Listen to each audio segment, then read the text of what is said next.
भागवत में सत्यम परम धीमहि कहा है, कृष्ण परम धीमहि क्यों नहीं कहा? इसलिए नहीं कहा क्योंकि भागवत में केवल कृष्ण लीलाएं नहीं है, केवल कृष्ण अवतार की लीला नहीं, 24 अवतारों की लीला है। तो वंदना सत्य में, सत्यम परम धीमहि, तो भगवान की स्तुति सत्य का है कि वही कृष्ण सत्य है, राम सत्य हैं। तो भगवान के जितने भी अवतार हैं, जितने भी रूप हैं, सब ही सत्य हैं। तो सत्य में तो सब अवतार आ गए। और कृष्ण में यदि कहते कृष्ण परम धीमहि, तो फिर उसमें केवल कृष्ण आते। लेकिन यहाँ तो भगवान के हर अवतार, हर रूप की सत्य कह करके वंदना की गई है। इसलिए कहा सत्यम परम धीमहि, न कि कृष्णम परम धीमहि, इसलिए नहीं कहा। और ये भी कहना चाहते हैं श्री कृष्ण ही सत्य हैं।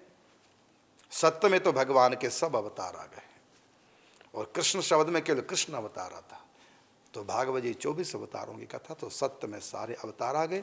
और इसमें कृष्ण की भी सत्य कह के स्तुति हो गई। क्यों? क्योंकि कृष्ण ही सत्य है। ये हो गया आपके प्रश्न का उत्तर। अगला है कि ब्रज का अर्थ, फुल फॉर्म क्या है? ब्रज रज की महिमा क्या है? ब्रज रज यानी ब्रह्मरज है क्या? भगवान श्री कृष्ण के चरणों की धूलि को ही कहते हैं क्या? उत्तर सुनिए। पहले आपने पूछा ब्रज का अर्थ क्या है, फुल फॉर्म। तो ब्रज का अर्थ है, ब्रज किसको कहते हैं सुनिए।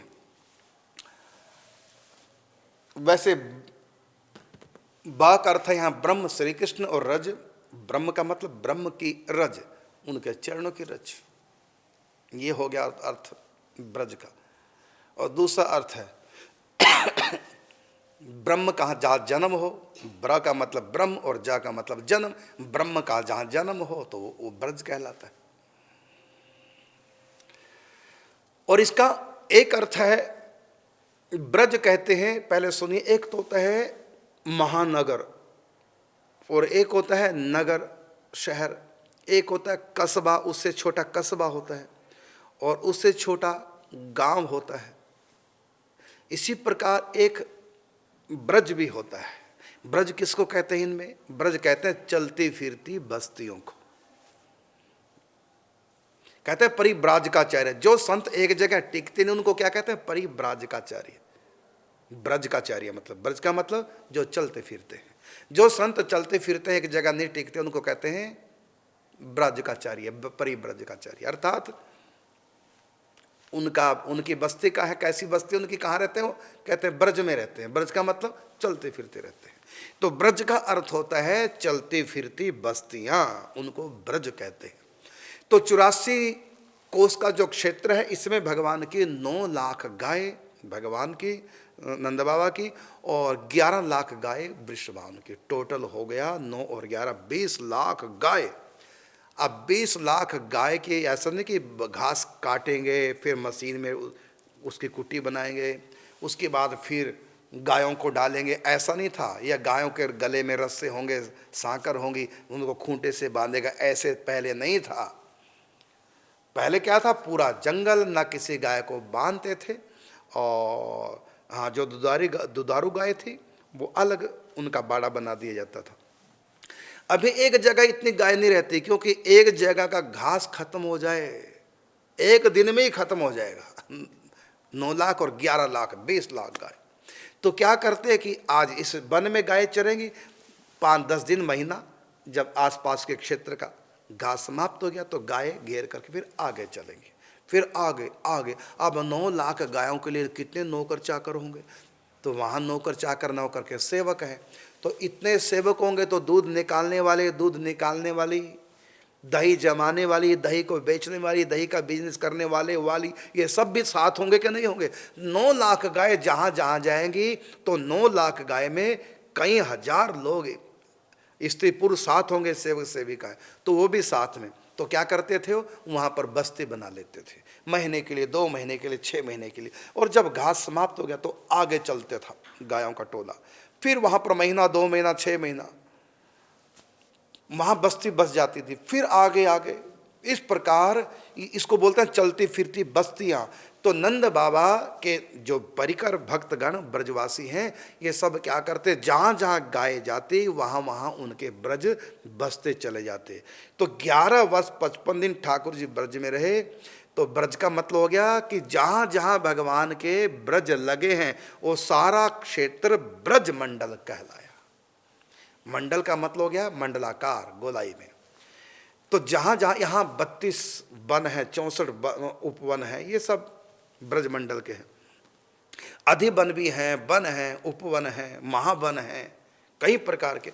तो इस प्रकार जहां जहां भगवान के ब्रज लगे, गोपालों के, ग्वालों के, गोपियों के, गोपी का मतलब गौ माता से गोपी शब्द बना, ग्वाल गौ माता से गवाल है ना, गोपी ग्वाल। भगवान का नाम गोपाल, गो शब्द से, गोविंद गो शब्द से, गोपी गो शब्द से, गोवर्धन पर्वत जहाँ पर झरने, नदियाँ और सुंदर घास, गायों के लिए गायों का वर्धन जहाँ हो तो गोवर्धन, और जहाँ गायों का कुल रहता गोकुल, गोकुल। तो गऊओं के नाम से, क्योंकि इनकी संपत्ति धन, और वैसे पहले जमाने में सबसे बड़ा धन गऊ होता था। गोधन, गज धन, गज का मतलब हाथी, फिर बाजी धन, बाजी का मतलब घोड़े, गोधन, गज धन, बाजी धन और रतन धन खान, ये चौथे नंबर पे पैसा, रतन आदि। तो गोधन गजधन, प्रथम धन गौधन होता है, गौधन गजधन बाजी धन और रतन धन खान। और सबसे बड़ा धन क्या है, जब आवे संतोष धन सब धन दोरी समान। तो पहले नंबर पे किसको रखा धन में, गायों को। तो इन गायों को जहां जहां चराने गए वहां वहां बस्तियां बसी। तो चलती फिरती बस्तियों को कहते हैं ब्रज। और किताबों में जो पढ़ाया जाता है उनको बोलता है खाना बदोश। आज यहाँ कल वहाँ विचरण करते रहते हैं बस्तियों में, उनको खाना बदोश ही बोलते हैं। तो ब्रजवासी कितने थे जो खाना बदोश की तरह, आज ब्रज यहाँ लगा इतने दिन के लिए, फिर इतने दिन के लिए, फिर इतने दिन के लिए वहाँ, ऐसे पूरे क्षेत्र में जहाँ जहाँ भगवान के गोप ग्वालों के ब्रज लगे वो सारे क्षेत्र कहलाया ब्रज मंडल। और जब 100 किलोमीटर में गिना गया तो हुआ ये 252 किलोमीटर। कोस में गिना गया तो ये हुआ 84 कोस। ये हुआ आपके ब्रज का अर्थ। ब्रज का अर्थ हो गया चलती फिरती बस्ती।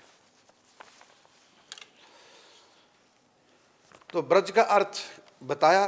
ब्रज रज की महिमा क्या है, तो सुनिए ब्रज रज की महिमा। रज का अर्थ होता है मिट्टी, धूल, सिंपल सी भाषा में। ब्रज धूल ही प्राणों से प्यारी लगे, ब्रज मंडल माही बसाए रहो। और हमारे जगत गुरु श्री निम्बारकाचार्य पीठाधीश्वर श्री भट्ट देवाचार्य जी महाराज तो लिखते हैं, अरे मन वृंदा विपिन निहार, विपिन राज सीमा से बाहर हरिहु को न निहार। यद्यपि मिले कोटि चिंतामणि तदपि न हाथ पसार, जय श्री भट्ट धूल धूसर तन यह आशा उर्धार। ब्रज से बाहर तुमको चिंतामणियां मिलती हो, मणियां नहीं चिंतामणियां मिलती हो तो हाथ नहीं पसारना भूल कर भी। ब्रज रज लेना, यहाँ की ब्रज रज मांगना, ब्रज की रज मांग लेना, लेकिन ब्रज से बाहर की मणियां भी नहीं मांगना। औरों के छोड़ो, हरिहु को न निहार, विपिन राज सीमा से बाहर। इस ब्रज मंडल की सीमा से बाहर हरि भी मिलते हो तो उनको भी नहीं लेना। हमें वृंदावन के ठाकुर चाहिए, क्योंकि यहाँ ठाकुर जी का माधुर्य स्वरूप है, ऐश्वर्य रूप नहीं।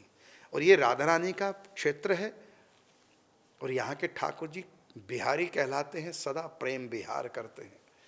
तो ये ब्रजमंडल की महिमा है।